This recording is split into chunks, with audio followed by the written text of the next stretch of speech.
Yo, bro, we're in the fucking woods for this one, so I'm gonna show you how to get consistent in the good habits and also how to get out of the bad habits because they go hand in hand. It's the same principle, it's just reversed. This is gonna be like no bullshit advice, straight to the point, straight to the advice, straight to the action, straight to the fucking wins, boys. Okay, so the first reason that you're probably not consistent in the good habits is that you don't make the good habits fun and you make the bad habits fun, right? So you need to make the good habits fun and the bad habits boring. Okay? Now, this is easier said than done, so I'm going to tell you how I do it. So let's say you want to get started going to the gym consistently. Now, you might be going a couple of times a week, but you're not consistent, you're not making the progress that you want to be making. So what can you do about this? You can make it fun.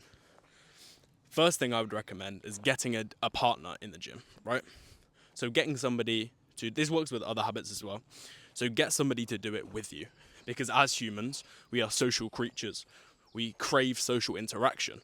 And so if you can find somebody with similar interests who wants to do the same good habits as you and you do it together, you have accountability and you have company and you have socialization.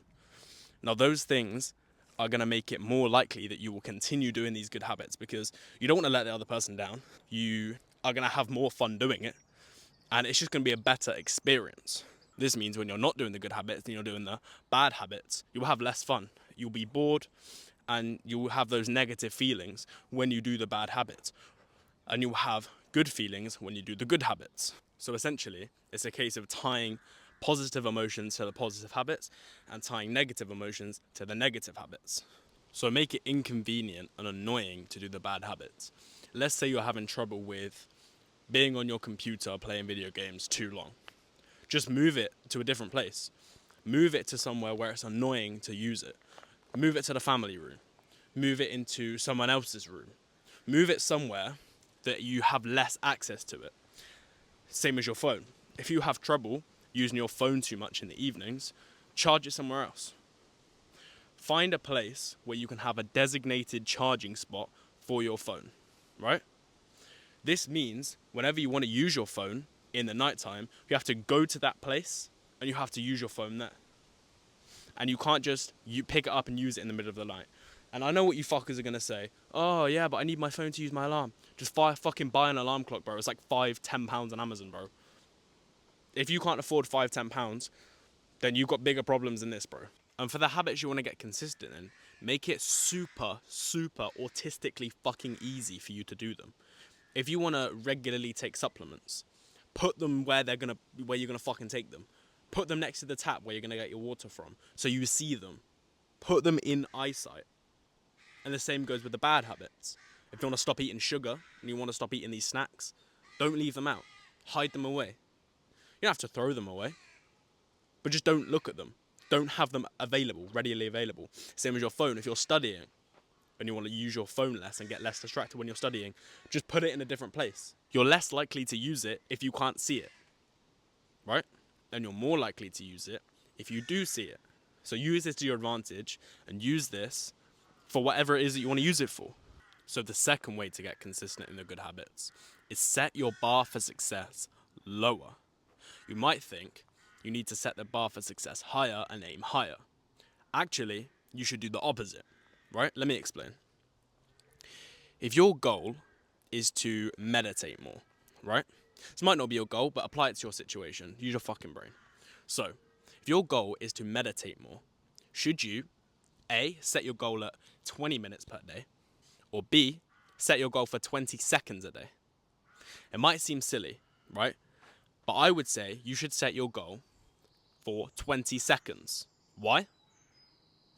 Because it's almost like it is literally so easy to meditate for 20 seconds a day. Every single person in the entire world has 20 seconds to spare in a day. I don't care who you are, I don't care how busy you are, I don't care how many kids you have, I don't care how many fucking wives and girlfriends you have, I don't care how many times you fucking jack off in a day, right? You have 20 seconds, yeah? You have 20 seconds in the day, guaranteed. So you can do that. And so the only barrier is your own mind. The only way you can fail is if you just don't do it. There's nothing stopping you. And so if you set your goal for 20 seconds, you can do that every single day. And the chances are once you start, that's not the problem. The problem is starting. The thing that's holding you back is starting, is doing it once, right? So once you've meditated for 20 seconds and you've reached your goal, you're going to get a hit of dopamine because you have completed your goal. You're going to get the motivation to keep going. And so you're going to do more than 20 seconds. You're going to do 1 minute, 2 minutes, 3 minutes, 5 minutes, 10 minutes. Whereas if you set your goal for 20 seconds, chances are you're not going to be able to do that every day.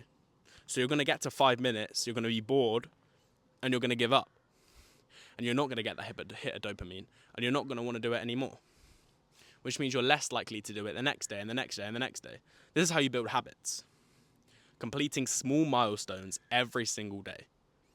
That's what a habit is, doing something every day. If you don't do it every day, or you don't do it on a consistent, regular basis, it's not a habit. It's just something you do every now and then. So if you want to create a habit, make sure you're completing small goals towards it every single day.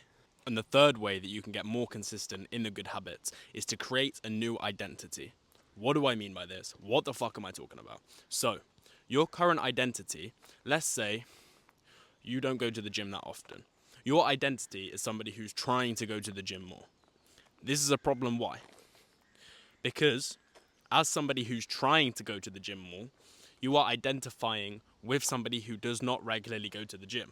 And so if you want to regularly go to the gym, you need to adopt the mindset of somebody who already does that.